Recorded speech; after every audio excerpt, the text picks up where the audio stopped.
Memuji dan bersyukur kepada Allah Subhanahu wa taala atas segala kenikmatan yang Allah berikan kepada kita semua, yang seluruh kenikmatan yang Allah berikan kepada kita semua adalah bertujuan bagaimana kita bisa lebih mendekatkan diri kita kepada Allah Subhanahu wa taala, bertaqarrub kepadanya melalui ibadah-ibadah yang dicontohkan dan diperintahkan oleh baginda Nabi sallallahu alaihi wasallam.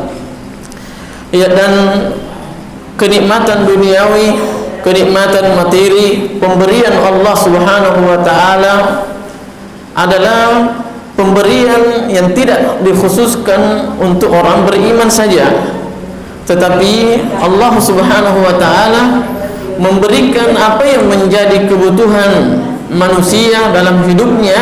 Allah berikan, dan ini menunjukkan bahwa berapapun banyak yang diberikan Allah Subhanahu wa taala kepada kita dari dunia ini, maka itu bukanlah sebuah tanda bahwa kita ini adalah orang yang dispesialkan oleh Allah Subhanahu wa taala, bukan orang yang dicintai oleh Allah Subhanahu wa taala. Tetapi nikmat yang kedua yang menjadi ciri khusus bagi orang yang dekat kepada Allah Subhanahu wa taala, bagi orang yang dicintai oleh Allah Subhanahu wa taala, adalah nikmat taufik, nikmat kemampuan kita bertaqarrub dan mendekatkan diri kepada Allah Subhanahu wa taala, kemampuan kita mengolah pemberian Allah menjadi sebuah ibadah di hadapannya. Karena tidak semua pembelanjaan yang kita lakukan dalam keseharian kita adalah merupakan ibadah kepada Allah Subhanahu wa taala. Dikarenakan di sana kita dituntut untuk mengikuti Rasulullah sallallahu alaihi wasallam, kita dituntut melakukan ibadah di dalamnya. Dan ini adalah tujuan setiap pemberian Allah Subhanahu wa taala kepada kita. Maka nikmat yang terbaik, nikmat yang menjadi tanda seseorang dicintai oleh Allah atau tidak, adalah nikmat taufik, nikmat kemampuan untuk melakukan ibadah. Berapapun yang Allah berikan kepada kita semua dari kenikmatan-kenikmatan dan karunia Allah, dengannya kita mampu melakukan ibadah, maka itu adalah pertanda bahwa kita dicintai oleh Allah Subhanahu wa taala. Cinta dan bencinya Allah Subhanahu wa taala kepada kita hanya dilihat dari ketakwaan, dilihat dari ibadah.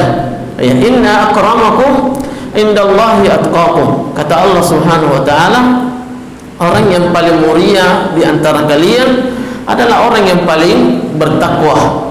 Orang yang paling bertakwa di hadapan Allah Subhanahu wa taala. Salam beserta salawat kita haturkan kepada Rasulullah sallallahu alaihi wasallam, yang Rasulullah sallallahu alaihi wasallam dialah manusia yang telah menunjukkan kepada kita semua jalan bagaimana cara kita mendekatkan diri kepada Allah Subhanahu wa taala saat kita tidak memiliki harta, saat kita kekurangan. Maka Rasulullah sallallahu alaihi wasallam di sana hadir memberikan contoh bagaimana kita beribadah kepada Allah saat kita kekurangan.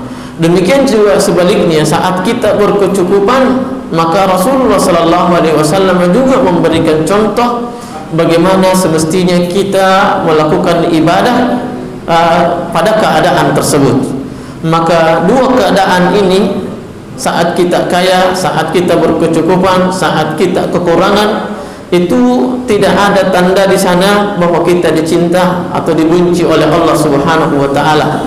Tetapi benci dan cintanya Allah saat kita mampu atau tidak kita melakukan ibadah pada dua keadaan tersebut. Maka Rasulullah sallallahu alaihi wasallam betul-betul menjadi qudwah, contoh bagi kita pada setiap keadaan. Bagaimana kita melakukan ibadah, contoh pada setiap ibadah yang kita ingin lakukan. Di sana ada tata cara Nabi sallallahu alaihi wasallam yang harus kita ikutin. Oleh karena itu menjadi syarat atau salah satu syarat bahwa ibadah kita diterima atau tidak, di sana ada kesesuaian atau tidak ibadah yang kita lakukan dengan apa yang dicontohkan oleh Nabi Sallallahu Alaihi Wasallam. Kalau memang ternyata di sana sesuai, niat kita ikhlas dan kita mengikuti Rasulullah SAW, berarti ibadah kita insya Allah diterima oleh Allah Subhanahu Wa Taala. Namun ketika kita beribadah, namun ternyata tidak ibadah yang kita lakukan tidak mencocoki dari apa yang dicontohkan oleh Nabi Sallallahu Alaihi Wasallam, berarti ibadah kita tidak sempurna syaratnya untuk diterima, maka otomatis ibadah kita tidak diterima oleh Allah Subhanahu Wa Taala, karena kita dituntut untuk menyempurnakan syarat ibadah, yaitu ikhlas dan mencontoh Nabi Sallallahu Alaihi Wasallam. Jemaah sekalian yang dirahmati oleh Allah Subhanahu Wa Taala, hadis dari Abu Sa'id Al-Khudri radhiyallahu taala anhu, ia berkata, Rasulullah Sallallahu Alaihi Wasallam bersabda, "Inna dunya hulwatun khadirah, wa inna Allah mustakhlifukum fiha, fayanzuru kaifa ta'malun, fattaqud dunya wattaqun nisa, fa inna awwala fitnati bani Israil kanat fin nisa." Rasulullah SAW mengabarkan kepada kita semua, dan ini adalah sebuah kenyataan yang tidak bisa setiap kita ini atau tidak bisa ada orang yang mengingkarinya, bahwa dunia itu adalah hulwatun khadirah. Dunia itu manis dan hijau.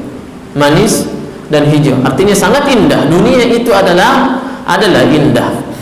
Wa inna Allaha mustakhlifukum fihi, dan sesungguhnya Allah Subhanahu Wa Taala menjadikan kalian itu pemimpin di dalamnya. Fayanzuru kaifa ta'malun. Tujuan Allah Subhanahu Wa Taala jadikan kita sebagai pemimpin di muka bumi ini adalah bagaimana Allah Subhanahu Wa Taala melihat amalan apa, ibadah apa yang kita lakukan. Amalan apa dan ibadah apa yang kita lakukan. Fattaqud dunia, dan hati-hatilah terhadap dunia, wattaqun nisa, dan hati-hati juga terhadap wanita. Kenapa demikian? Fa inna awwala fitnati bani Israil, karena fitnah yang pertama yang membuat orang-orang Bani Israel itu binasa, kanat fin nisa, yaitu fitnah terhadap perempuan. Fitnah terhadap perempuan. Jemaah sekalian yang dirahmati oleh Allah Subhanahu Wa Taala, Rasulullah sallallahu alaihi wasallam di sini telah mengabarkan bahwa kehidupan kita ini adalah ujian. Tempat kita hidup juga merupakan ujian. Yang Allah inginkan dalam hidup kita adalah seberapa bisa ibadah yang kita lakukan dalam kehidupan kita ini, dalam keadaan dunia ini menyayat-nyayat akan pandangan kita karena keindahannya. Indahnya dunia bukanlah sebuah masalah bagi orang mukmin. Bagaimanapun keindahan dunia ini, ketika kita yang memiliki benteng di dalamnya, maka itu adalah merupakan sebuah masalah yang dengannya kita akan beruzur dan beralasan di hadapan Allah Subhanahu Wa Taala tatkala kita luput melakukan ibadah, tatkala kita luput melakukan ibadah. Namun kenyataannya banyak orang dengan keindahan dunia, gemerlapnya dunia, justru sebagian orang tidak bisa melakukan ibadah kepada Allah Subhanahu Wa Taala. Sebagian juga orang ternyata dengan gemerlap dunia yang dia miliki, namun dia bisa mampu melakukan ibadah. Maka ini menunjukkan bahwa setiap kita dituntut di dalam diri kita akan adanya wiqayah, sebagaimana Rasulullah SAW mengatakan, fattaqud dunya wattaqun nisa. Jadikanlah dalam dirimu itu terhadap dunia ada benteng. Jadikanlah dalam dirimu itu terhadap wanita ada benteng. Ketika seseorang terpengaruh dengan dunia, namun kemudian di sana dia tidak mampu melakukan ibadah, maka pada saat itulah dia berarti tidak memiliki benteng, bagaimanapun miskinnya atau bagaimanapun kayanya. Orang yang miskin bukan berarti dia adalah ahli ibadah, dan orang yang kaya juga demikian. Bukan berarti kalau kita sudah cukup dunia kita, apa yang kita butuhkan dari dunia ini, kayaknya kita sudah menjadi ahli ibadah.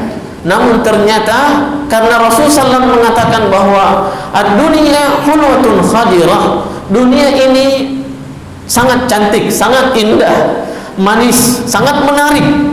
Maka setiap kita mendapatkan dari dunia ini apa saja, saat kita miskin mungkin kita berharap kalau saya nanti mendapatkan, bisa berhasil membangun sebuah bisnis, maka insya Allah saya akan beribadah, saya akan lebih fokus.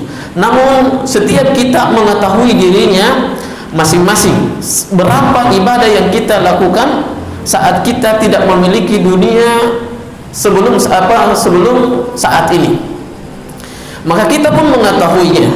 Maka Allah pun telah menegakkan hujahnya, alasannya di hadapan kita, dan kita pun tidak memiliki alasan di hadapan Allah Subhanahu wa ta'ala. Karena semua orang, bahkan orang-orang kafir di luar Islam, menyadari bahwa dunia ini adalah cobaan. Dunia ini adalah cobaan. Tatkala Rasulullah SAW mengatakan dia adalah cobaan, menunjukkan setiap manusia hendaknya memiliki persiapan untuk menghadapi cobaan itu. Namun lagi-lagi sebelumnya kita sudah sebutkan perkataan Imam Ibnu Qayyim rahimahullah ta'ala, yang namanya cobaan itu tatkala kita sebelumnya melakukan atau rajin, sering menegakkan ibadah, melakukan ibadah di hadapan Allah Subhanahu wa ta'ala, namun suatu saat kita ternyata disibukkan dunia, karena mungkin saking pentingnya mungkin dalam pandangan kita, tiba-tiba kita tidak bisa melakukan ibadah lagi, maka itu adalah cobaan. Itu adalah cobaan. Dan orang yang selamat adalah orang yang bisa melalui rintangan tersebut dan cobaan. Namun ketika seseorang sebelum dia umpamanya kaya, kemudian dia memang tidak taat kepada Allah, lalu Allah Subhanahu wa ta'ala memberikan kekayaan dan juga tidak mendapatkan tidak bisa melakukan ketaatan kepada Allah, maka ini bukanlah sebuah cobaan, melainkan adalah musibah di hadapan Allah Subhanahu wa ta'ala. Ad-dunya hulwatun khadirah wa inna Allaha mustakhlifukum fiha.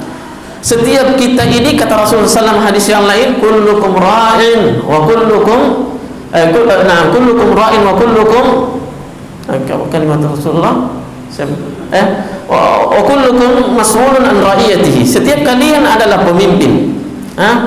Setiap kalian adalah pemimpin, dan setiap kalian akan dimintain pertanggungjawaban. Kita bukan presiden, kita bukan bupati, kita bukan apa.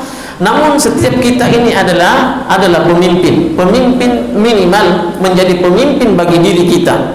Dan yang kata para ulama bahwa raja di dalam raja manusia itu sendiri, kan kata Rasulullah SAW, kita ini adalah pemimpin, berarti kita raja. Namun ternyata dalam diri kita ada lagi raja. Apa dia? Hati.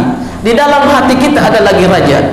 Apa dia? Allah Subhanahu wa ta'ala. Kata Rasulullah SAW, firman Allah Subhanahu wa ta'ala, wa'lamu annallaha yahulu bainal mar'i wa qalbihi.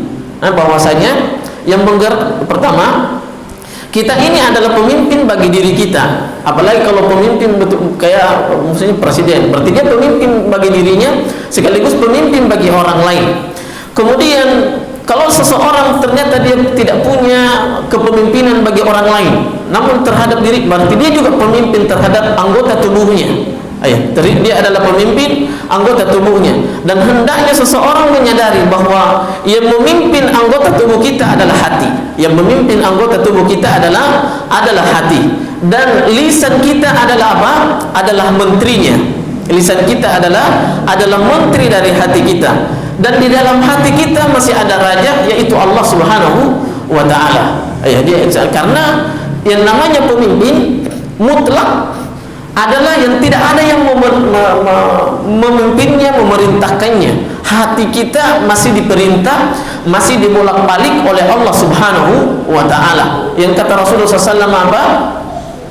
Bahwa inna qulubal ibad baina asabi'ir rahman. Sesungguhnya hati seluruh manusia, seluruh hamba Allah itu berada di antara jemari Allah Subhanahu wa taala.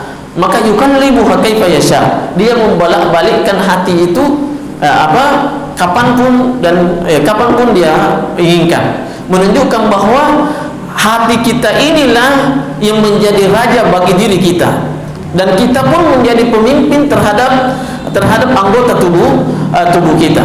Maka Rasulullah SAW mengatakan kullukum ra'in wa kullukum mas'ulun an ra'iyatihi. Setiap kalian adalah pemimpin dan akan dimintai pertanggungjawaban terhadap apa yang dipimpinnya. Maka anggota tubuh kita, tangan kita akan dimintai pertanggungjawaban. Lisan kita akan dimintai pertanggungjawaban. Kemudian pandangan kita akan dimintai pertanggungjawaban. Pikiran kita akan dimintai pertanggungjawaban. Siapa yang diminta pertanggungjawaban? Tentunya hati kita. Hati kita. Kenapa anggotamu demikian? Kenapa anggota tubuhmu itu demikian dia lakukan? Dan anggota tubuh kita tidak akan menjadi baik perbuatannya, apa yang dia lakukan, kecuali hati itu menjadi baik. Baiknya sebuah rakyat itu dilihat dari pemimpinnya, Maka ketika seorang pemimpin itu baik, maka insya Allah rakyatnya juga menjadi baik. Namun kemudian sebelum datangnya pemimpin itu, maka siapa yang harus baik? Tentunya rakyatnya. Maka ketika seseorang mengharapkan kebaikan, keislaman dalam kehidupannya, diterapkannya agama Islam, maka hendaknya dia memperbaiki dirinya terlebih dahulu. Wa inna Allaha mustakhlifukum fihi. Sungguhnya Allah menjadikan kalian pemimpin. Untuk apa Allah Subhanahu wa taala menjadikan kita ini sebagai pemimpin? Fayanzura kaifa ta'malun. Itu yang Allah inginkan. Bagaimana Allah melihat kita ini, atau apa yang Allah ingin lihat adalah perbuatan kita, adalah perbuatan baik atau perbuatan buruk. Jangan sampai kita ini tidak amanah dengan diri kita. Dengannya Allah Subhanahu wa taala mengatakan apa? Idza wussidal amru ila ghairi ahliha fantaziris sa'ah. Apabila suatu amanah diberikan kepada bukan orang yang berhak, bukan orang yang memiliki wewenang, tidak punya keilmuan, tidak punya kapasitas di sana, maka kata Rasulullah SAW, fantaziris sa'ah, maka tunggulah kehancuran dan kebinasaan. Tunggulah kehancuran dan kebinasaan. Hadis ini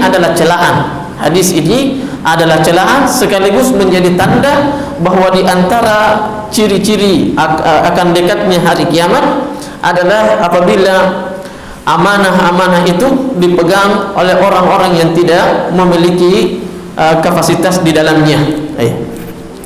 Kemudian fattaqud dunya wattaqu an-nisa. Jauhilah atau hati-hatilah terhadap kita sih tidak diperintahkan untuk menjauhi dunia, karena kalau diperintahkan berarti mencakup semua orang. Ada orang dengan dunianya dia mampu melakukan ibadah. Ada orang dengan dunia ternyata dia tidak mampu melakukan ibadah. Semakin tinggi dunianya, semakin sulit untuk melakukan ibadah. Semakin sulit untuk hadir dalam barisan salat setiap 5 waktunya. Di setiap waktu. Maka ini adalah cobaan. Maka kata Rasulullah SAW, hati-hati dengan dunia. Karena dunia tadi disebutkan bahwa dia adalah hulwatun khadirah. Dia sangat indah. Dengannya Rasulullah SAW mengatakan bahwa huffatil jannatu bil makarih wa huffatin naru bis syahawat. Dunia ini surga itu diliputi dengan apa? Dengan syahwat. Surga itu diliputi dengan sesuatu yang buruk, yang tidak sesuai dengan hawa nafsu seseorang. Adapun neraka, maka itu dihiasi dengan sesuatu yang indah-indah, sesuatu yang indah-indah. Kenapa? Tujuannya adalah apa? Tujuannya adalah fayanzur kaifa ta'malun. Bagaimana kita memperlakukan diri kita terhadap cobaan Allah, di hadapan cobaan Allah Subhanahu wa taala. Rasulullah sallallahu alaihi wasallam mengatakan, hubbiba ilayya al-'itru wan nisa. Hubbiba ilayya al-'itru wan nisa. Telah dijadikan hatiku ini condong dan cinta terhadap dua perkara, yaitu yang pertama adalah parfum, yang kedua adalah wanita. Yang kedua adalah wanita. Wanita ini adalah bagian dari dunia, dan parfum itu adalah bagian dari dunia. Tapi bagaimana keadaan Rasulullah SAW di hadapan dunia? Tidak pernah sama sekali berubah ibadahnya, pendekatannya kepada Allah Subhanahu wa taala. Rasulullah SAW, Umar bin Khattab radhiyallahu taala, tentang anak dan istri, dia mengatakan, ana uhibbul fitnah. Saya menyukai fitnah. Apa yang dia maksud? Saya menyukai anak dan saya menyukai wanita. Saya menyukai anak, saya menyukai wanita. Namun bagaimana Umar radhiyallahu taala anhu di hadapan Allah tentang keikhlasannya, maka dia menjadi contoh di dalam keikhlasan. Dia sampai-sampai dikatakan bahwa Umar bin Khattab radhiyallahu taala anhu saking ikhlasnya, setan pun lari. Setan pun lari darinya, menyingkir saat dia berjalan. Dan ini diantara hal yang membuat atau yang bisa menjauhkan kita dari, bukan hal, tapi dia adalah inti. Kalau seorang tidak mau tergoda dengan setan, ya ikhlas saja. Berbuat dengan ikhlas, itu setan tidak menggoda, tidak akan mendekati kita. Tetapi yang digoda oleh Allah Subhanahu wa taala adalah orang yang tidak ikhlas. Orang yang tidak ikhlas kepada Allah Subhanahu wa taala. Dan ikhlas ini adalah perkara yang sangat berat, yang sangat berat. Dituntutnya kita istiqamah dalam beribadah, dalam mendekatkan diri dalam keislaman kita, tidak lain tujuannya bagaimana mungkin hari ini kita mungkin sulit untuk ikhlas, tapi mungkin sebentar atau besoknya kita bisa memperbaiki keikhlasan itu. Maka yang Allah inginkan dalam keistiqomahan itu adalah usaha kita untuk senantiasa mencari keikhlasan di dalamnya. Maka ketika seseorang senantiasa berusaha, beristiqomah, memperbaiki niatnya, maka insya Allah kita akan dicatat oleh Allah Subhanahu wa taala orang-orang yang apa? Orang-orang yang ikhlas. Sebagaimana perkataan para ulama dalam ibadah. Orang yang memulai ibadahnya dengan riya dan tidak ada usaha untuk, maksudnya salat, dia mulai Allahu Akbar, mungkin dia ikhlas di awal kalinya. Kemudian di pertengahan 2 rakaat yang berikutnya mungkin dia sudah muncul riya. Namun dia punya usaha di dalamnya, maka Allah akan usaha untuk ikhlas. Kemudian rakaat berikutnya akan dia menjadi ikhlas, maka ibadahnya diterima sebagaimana yang dikatakan oleh Syekh Shalih Al-Utsaimin rahimahullahu taala. Namun kalau dia membiarkan bisikan hati tersebut saat pertama kali dia bertakbir, di rakaat pertama dia mungkin ikhlas, rakaat kedua muncul riya dan tidak ada usaha untuk memperbaiki dan mengembalikan niatnya, maka salatnya batal semuanya dan tidak diterima oleh Allah Subhanahu wa taala. Maksud saya apa? Salatnya tidak diterima oleh Allah Subhanahu wa taala walaupun salatnya tidak batal. Tidak batal, tetapi tidak berpahala di hadapan Allah Subhanahu wa taala sama sekali. Sama sekali. Nah, maka itu yang Allah inginkan dari kita, untuk senantiasa fastaqimu ilaihi wastaghfiruhu. Di dalam beristiqomah pun kita dituntut untuk senantiasa senantiasa meminta ampunan kepada Allah Subhanahu wa taala. Fattaqud dunya wattaqun nisa. Hati-hati terhadap dunia dan hati-hati terhadap terhadap wanita. Fa inna awwala fitnati Bani Israil kanat fin nisa. Rasulullah SAW sudah pertama disebutkan bahwa dunia ini indah, dan yang paling menarik di dalam dunia itu adalah dunia itu sendiri, harta, sebagaimana Rasulullah SAW mengatakan bahwa fitnah yang paling besar selain daripada wanita bagi umatku adalah harta, adalah harta. Kalau Bani Israel tadi kanat fa inna awwala fitnatin kanat fi nisa fi Bani Israil kanat fi nisa, bahwasanya fitnah yang paling pertama menimpa Bani Israel adalah wanita, maka umat ini adalah harta. Maka umat ini adalah harta. Nah, Rasulullah SAW menyebutkan orang-orang yang sebelumnya bagaimana mereka binasa.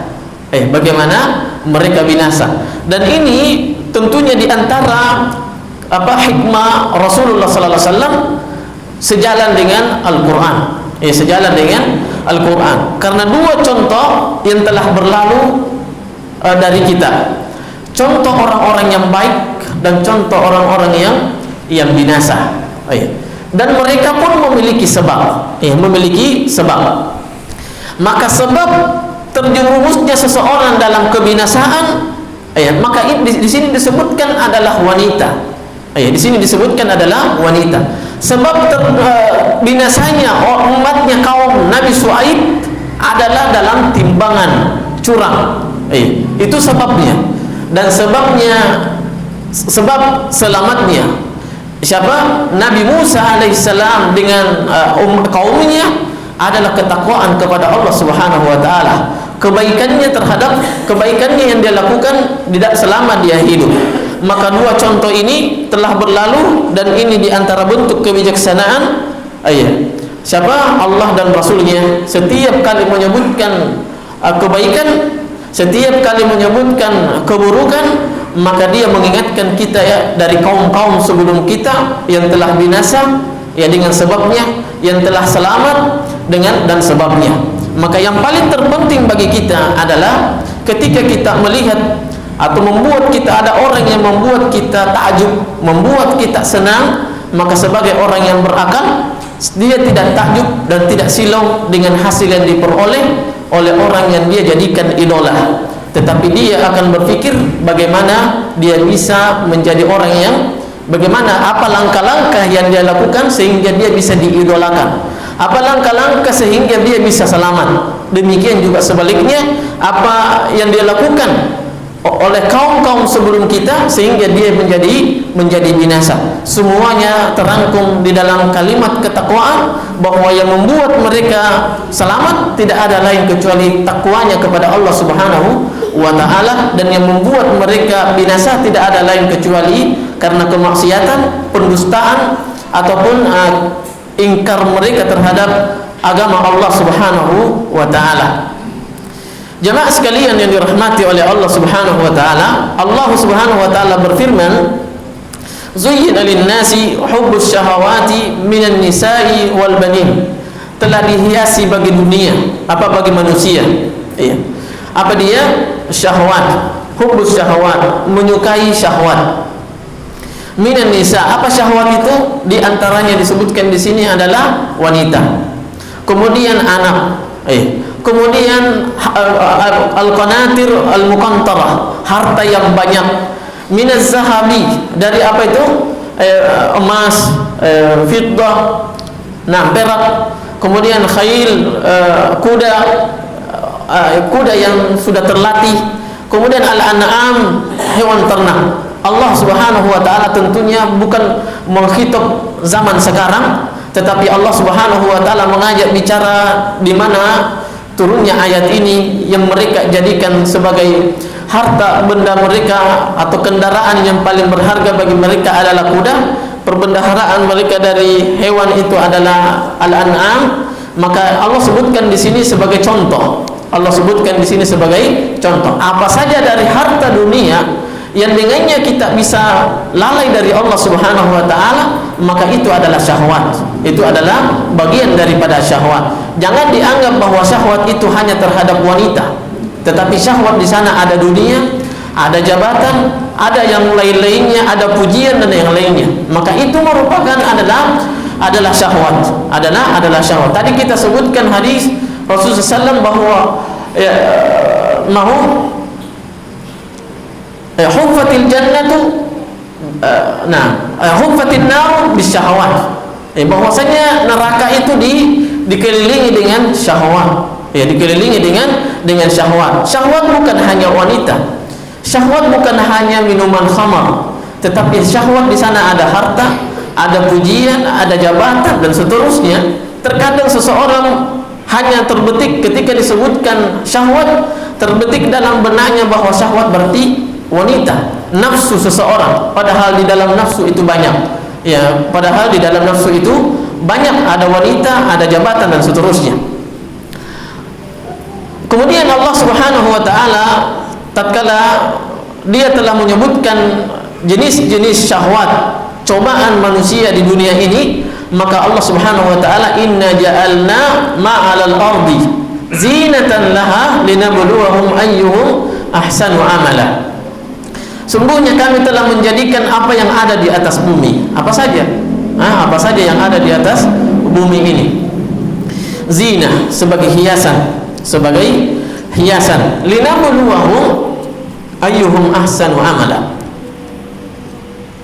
agar kami menguji mereka siapa di antara mereka yang terbaik amalannya. Kita diuji dengan jabatan, Allah menginginkan satu di dalamnya, yaitu bagaimana kita bisa beribadah lebih baik. Allah menguji kita dengan wanita, maka kita dituntut yang diharapkan oleh Allah Subhanahu wa taala adalah ibadah di dalamnya.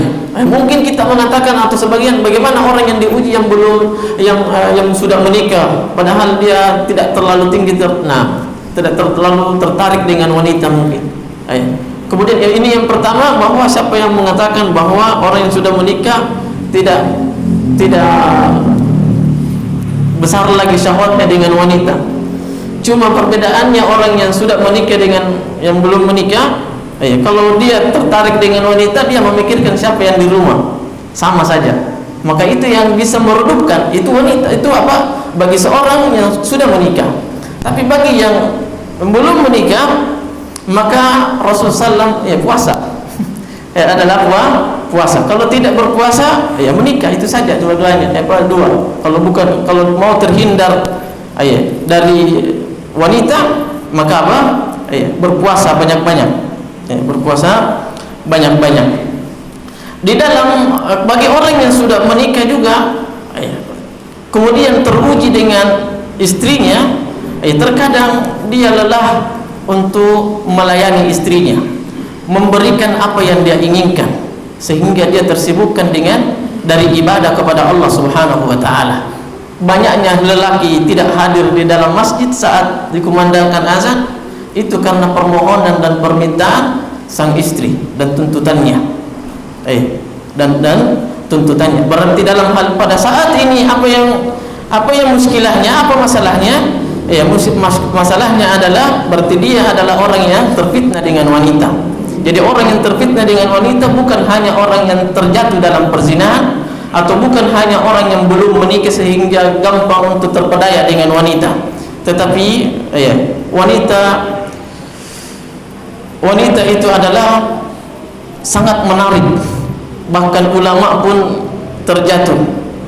Bahkan seorang ulama pun disebutkan dalam kisah, bahkan seorang ahli ibadah, dia rela minum khamar, kemudian dia berzina, kemudian dia setelah berzina punya anak, setelah punya anak dia bunuh wanitanya, setelah dia bunuh wanita, dia bunuh lagi anaknya. Maka ini adalah hasil dari orang yang terjerembab di dalam fitnah wanita. Dan ini adalah perangkap syaitan. Bukan berarti wanitanya yang buruk, karena laki-laki dengan wanita itu sama saja. Bukankah laki-laki juga menarik di hadapan wanita? Menarik, cuma tidak seperti dengan laki-laki. Namun laki-lakinya ketika terlalu tinggi daya tarik ketertarikannya dengan wanita, menunjukkan kurangnya atau bahkan tidak adanya ketakwaan benteng di dalam dirinya. Inna ja'alna ma'alal ardi zinatan laha. Kami jadikan di atas bumi, apa saja yang di atas bumi ini adalah zinah, sebagai hiasan. Sebagai hiasan. Namanya hiasan itu hanya tambahan. Namanya hiasan itu hanya tambahan. Yang membuat rumah itu indah, catnya. Yang membuat rumah itu indah adalah kipasnya, lampunya, dan seterusnya. Tetapi batunya tidak pernah dipuji. Batu batanya tidak pernah dipuji, pasirnya tidak pernah dipuji. Semua orang takjub dengan apa? Dengan cat. Padahal cat ketika kena dengan hujan sirna, hilang. Maka demikianlah hiasan dunia. Apa saja yang kita miliki dari dunia ini, hakikatnya itu adalah hiasan yang setiap saat akan sirna. Setiap saat akan sirna tanpa memberikan manfaat bagi kita. Namun hiasan akan bisa menjadi kekal apabila kita membelanjakannya di jalan Allah Subhanahu wa taala. Dia akan kekal, bahkan dunia ini yang kita miliki, ketika kita membelanjakan di jalan Allah Subhanahu wa taala, dia bisa mendahului kita masuk dalam surga, menanti kita di sana. Menanti kita di sana. Namun sebaliknya, tatkala kita membelanjakannya selain di jalan Allah Subhanahu wa taala, maka dia pun juga akan lebih dahulu membinasakan kita dan lebih mendahului kita untuk masuk dan menanti kita di dalam neraka. Inna ja'alna ma'alal ardi zinatan laha linabluwahum. Agar kami menguji mereka dengan keindahan dunia. Ujian itu datang, yang kata Allah Subhanahu wa taala, la yukallifullahu nafsan illa wus'aha. Ujian itu tidak datang kepada kita kecuali kita mampu menyelesaikannya, kecuali kita mampu melaluinya. Yang jadi masalah ketika datang ujian kemudian kita tidak menyadari bahwa yang datang kepadaku ini adalah ujian yang kemudian harus saya lalui dan seterusnya. Ketika seseorang tidak menyadari bahwa apa saja yang dia peroleh dari dunia bahwa itu adalah ujian, maka saat itulah dia akan terbawa dan akan binasa. Ayyukum ahsanu amala, kata Fudail ibnu Iyad radhiyallahu taala anhu, bahwa kalimat ayyukum ahsanu amala, siapa yang terbaik di antara kalian atau di antara mereka amalannya, yaitu kata Fudail ibnu Iyad, aswabuha. Dia adalah orang yang amalan yang paling tepat. Tepatnya ibadah bagaimana wahai Fudail ibnu Iyad? Maka beliau mengatakan akhlasuha wa aksaruha ittiba'an li Rasulillah sallallahu alaihi wasallam. Amalan terbaik tidak bisa kita raih begitu saja. Tetapi amalan yang terbaik itu adalah ketika terkumpul di dalamnya keikhlasan. Semakin ikhlas seseorang maka semakin bagus amalannya, semakin mencontoh Nabi sallallahu alaihi wasallam terhadap ibadah yang dia lakukan, maka semakin itulah amalan yang terbaik. Maka kata Fudail ibnu Iyad adalah amalan ayyukum ahsanu amala, siapa di antara mereka yang terbaik amalannya, siapa itu yang terbaik adalah yang paling mengikuti dan mencocoki dengan ibadah Rasulullah SAW, kemudian yang paling ikhlas dalam ibadahnya kepada Allah Subhanahu wa taala. Kata beliau, faman tanawalaha min hilliha. Dunia ini tidak pernah tercela karena kita mengambil dunia, karena kita menikmati dunia. Tetapi tercelanya saat kita memperoleh dunia bukan dengan jalan yang dibenarkan oleh Allah Subhanahu wa taala. Kemudian tatkala kita memperoleh dengan cara yang halal, kita pun tidak membelanjakannya di jalan Allah atau di jalan yang tepat, yang dibolehkan oleh Allah Subhanahu wa taala. Yang mubah bisa menjadi haram tatkala mubah ini mengantarkan kita kepada yang haram. Kita beli mobil, beli motor, namun motor dan mobil kita tidak bisa mengantarkan kita datang ke masjid. maka belanjaan kita dengan mobil itu menjadi haram dan berdosa tentunya. Dan berdosa. Saat itulah kita kita terfitnah dengan dunia. Saat itulah kita terfitnah dengan dunia. Makanya kata beliau, faman tanawalaha min hilliha wa wada'aha fi haqqiha. Siapa yang mengambil memperoleh dunia dengan cara yang sesuai diinginkan oleh Allah dan membelanjakan dan meletakkannya sesuai yang diinginkan oleh Allah dan Rasulnya, wasta'ana biha ala ma khuliqalah, dan menjadikan dia sebagai wasilah, sarana. Dia dengannya, dengan dunianya dia terbantu untuk melakukan apa yang menjadi tujuannya di hadapan Allah diciptakan, yaitu beribadah kepadanya. Maka apa kata Rasulullah? Apa kata beliau? Kanat zadan lahu wa rahilah ila dari ashrab minha wa abqa. Maka dunia ini menjadi bekal baginya. Kata Rasulullah, kata Allah Subhanahu wa taala, wa tazawwadu fa inna khairaz zadi taqwa.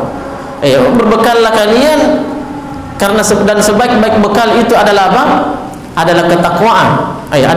Adalah ketakwaan. Ada orang yang bisa berbekal dengan dunianya, yang tentunya dia ini diperoleh karena ketakwaan. Karena ketakwaan. Maka alangkah bahagianya orang yang di dunia kaya, punya kecukupan dan bisa beribadah kepada Allah Subhanahu wa taala. Maka dia adalah orang yang diberikan kenikmatan melebihi daripada yang lainnya, dibanding orang yang bisa beribadah namun tidak diberikan dunia. Namun ada orang yang paling celaka, orang yang miskin di dunia dan juga tidak bisa melakukan ibadah kepada Allah Subhanahu wa taala.